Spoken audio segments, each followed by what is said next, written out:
Mga Marikoy, magluluto tayo ng ulam. So, ang ating ulam ngayon ay chicken. Chicken. So, let's go. Magluto na. So, mga Marikoy, ito yung ating sangkap. Ayan, buong manok. Tapos, itong corn, cabbage, apple, and itong onion white. So, yan ang ating mga ingredients. Okay mga maring, simulan na natin dito sa ating manok. Lagyan natin to ng turmeric mga marikoy.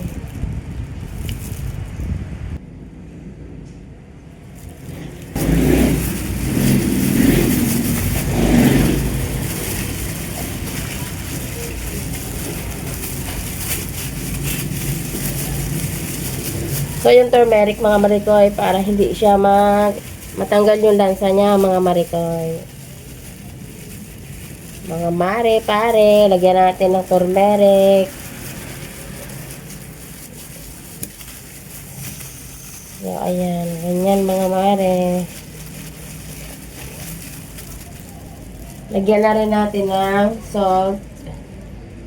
Mga marikoy. Ayan.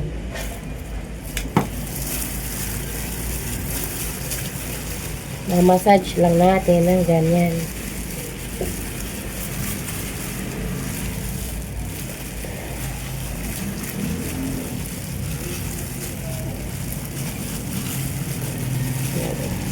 Then, lalagyan din natin siya ng paminta, mga mare.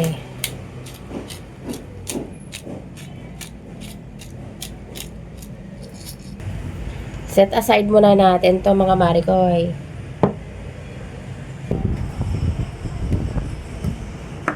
Mag-slice tayo ng sibuyas.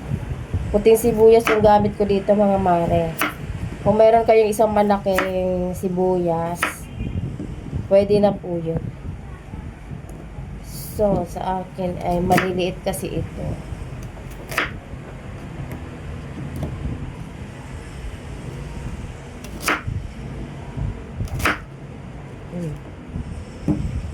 Madaming sibuyas.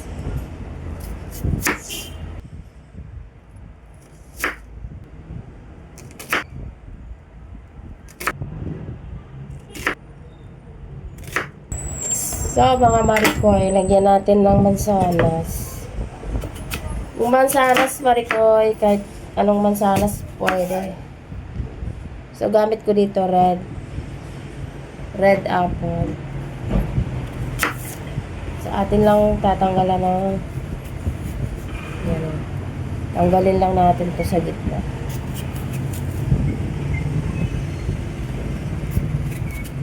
Ayan.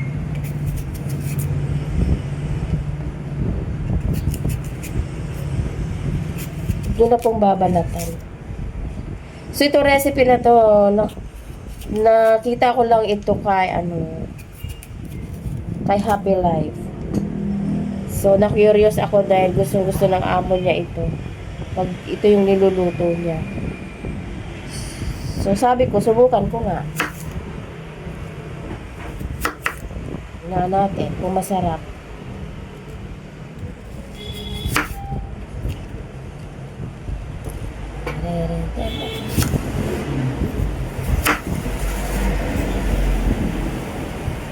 So, dito na tayo kay cabbage.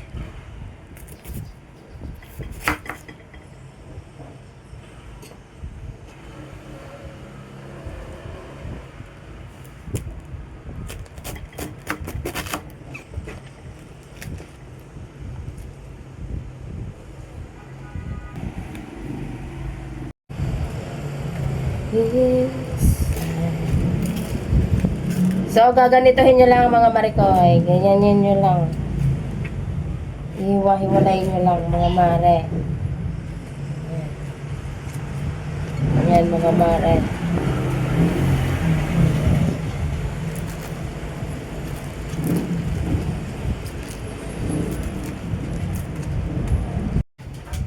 Then, itong ating corn. Mag-iingat lang tayo sa slice ng corn. Ganyan lang po.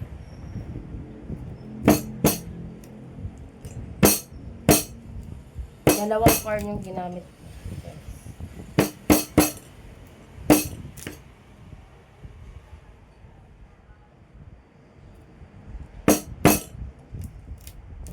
Pare. So, yan yung ating mga sangkap sa ating chicken. So, ayan. Ngayon guys, ilagay na natin siya sa ating, medyo maliit yung aking kaldero. Ilalagay na natin itong ating mga sibuyas. Ayan. Pagtira lang tayo, lalagay natin doon sa loob ng tiyan ng manok. Ayan. Then, itong ating mga mansanas.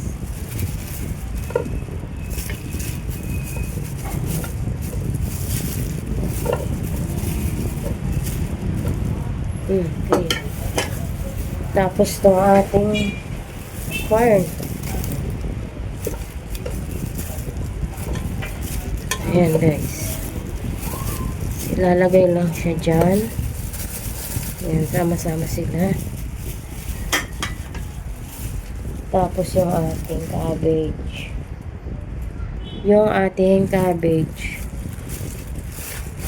Okay guys. Maliit yung aking kaldero.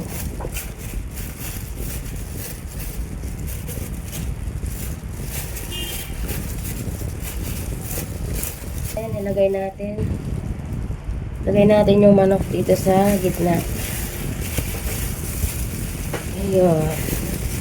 Maliit yung aking kaldero, guys. Sisik-sik na lang natin.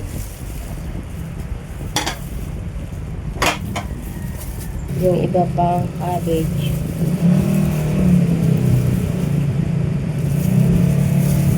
Yan, ganyan siya.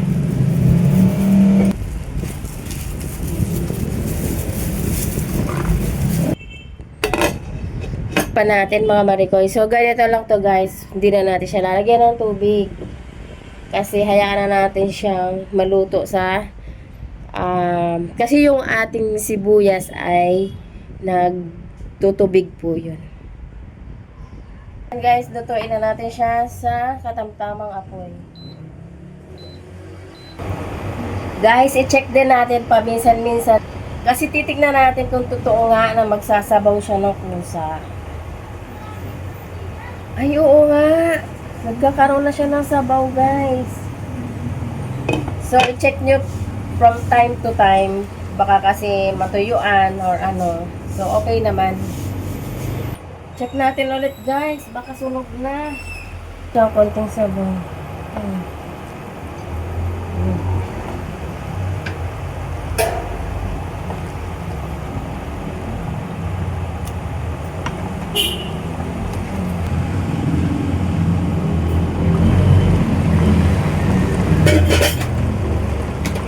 So, timplahan natin guys. Magdadagdag lang ako ng salt. Kasi parang matabang.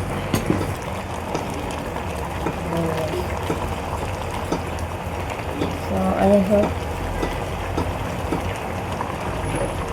Kunting luto pa ito guys. So, tikman natin. Pa natin ulit. So ito guys, luto na yung ating manok. Yung ating recipe for today. Chicken with corn and apple. So okay na to siya guys. Okay na siya guys. At kain na. Okay guys. Thank you. See you again. Tapos na tayo magluto mga marikoy. Parikoy. Thank you for watching. See you again.